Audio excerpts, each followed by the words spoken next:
Γεια σας παιδιά, σήμερα θα παίξουμε Minecraft. Αλλά πρέπει να βρω διάμαυρο κλείνει το βίντεο. Ή όχι, άμα βρω iron κλείνει το βίντεο. Και μετά θα είναι το άμα βρω διαμάντια κλείνει το βίντεο. Όχι, πρώτα άμα βρω coal, δηλαδή κάρβουνο κλείνει το βίντεο. Πάμε. Μαζεύουμε λίγο ξύλο, έτσι για το καλό. Πάμε, πρέπει να βρούμε κάρβουνο.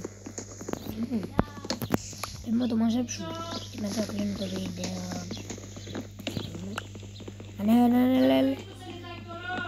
Δεν ξέρω αν μπορώ να ανεβώ πιο πάνω, αλλά δεν ξέρω, θα δούμε.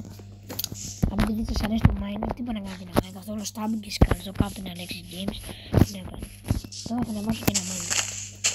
Είπα θα κάνω κάθε εβδομάδα, αλλά τελικά θα το αλλάξω, θα κάνω κάθε 5 μέρες. Και λιγότερο. Απλά τώρα επειδή είναι Σαββατοκύριακο θα κάνω Παρασκευή και Κυριακή βίντεο. Captain Alexis.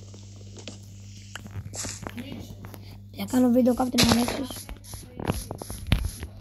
Μαζέψαμε λίγο ξύλο, πάμε να το φτιάξουμε.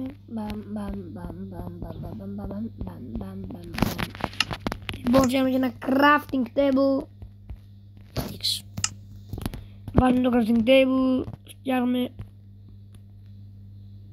Αυτά, φύγαμε. Λοιπόν, μια και φτιάξαμε τα εργαλεία μας, τα αγιστικά μας. Λοιπόν, έχουμε τα εργαλειάκια μας και φύγαμε να ορμήσουμε. Πάω σπίτι να βρω κάρβουνο, δεν έχω βρει ακόμη, αλλά δεν πειράζει. Πρέπει να το μαζέψω κιόλας. Πού είναι κάρβουνο? Κάρβουνο. Θα το ονομάσω ο κόσμος των coal, μετά ο κόσμος των iron. Έλα ρε κόσμο των coal. Δεν έχω coal τώρα. Δεν έχω torch. Περιμένετε μιας και έχω και κόλπο. Όχι τώρα, σταμάτα, κάνω βίντεο, δεν μιλάς.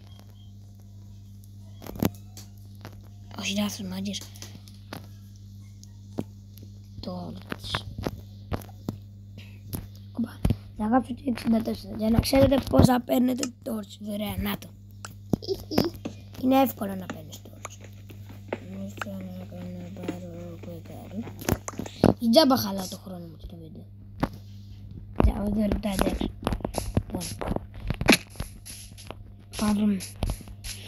Πάμε να βρούμε ένα coal, πρέπει να μαζέψουμε ένα coal.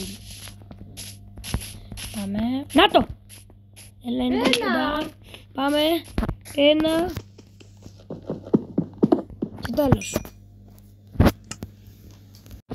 Και αυτό το βίντεο μας άρεσε. Βάλτε like για το part 2 που θα είναι πρέπει να βρω iron και να το μαζέψω. Bye.